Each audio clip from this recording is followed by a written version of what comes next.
என்னடா இது இப்படி சண்டை போட ஆரம்பிச்சிருக்கீங்க? நான் எவ்வளவு பெரிய முட்டாளா இருந்தேன். அதான் நான் பாத்துக்கிறேன். இப்படி போனே நோண்டிட்டு இருந்தா இப்படிதான். போடா, முதல்ல ட்ரெஸ் பார்த்துட்டு வா. கடுப்பா இருக்குடா பேபி. எனக்கு ஒரு நாள் தான் லீவு. பொண்ணு பார்க்கலான்னு இருந்தேன்.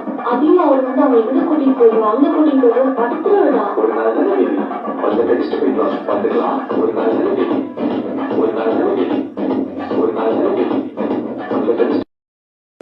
எதுடா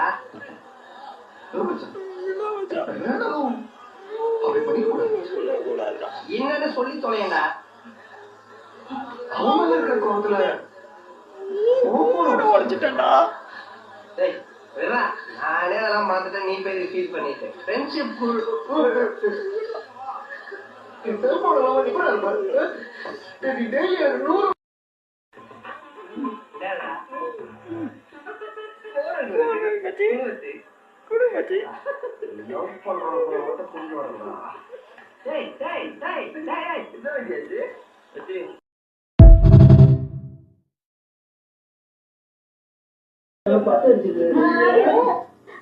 ராத்திரியில எதையோ பார்த்து பயப்படுறாங்க. அவனுக்கு உடம்பு சரியில்லை, அதனால தர்காவுக்கு போய் மந்திரிக்கலான்னு இருக்கிறான். நீயும் வரியா? நானும் வரமா. எனக்கு உடம்பெல்லாம் வலிக்குது. யாரோ 10 பேர் சேர்ந்து அடிச்ச மாதிரி.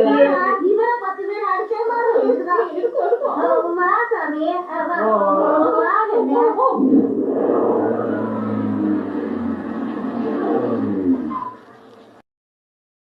அந்த லோன் வந்து இது என்னங்க தமிழ்நாடு முழுக்க சந்து பொத்துல எங்களோட ரெஸ்டாரண்ட் ஓபன் பண்ணவங்க தாங்க எங்களோட அதிரடி திட்டமே.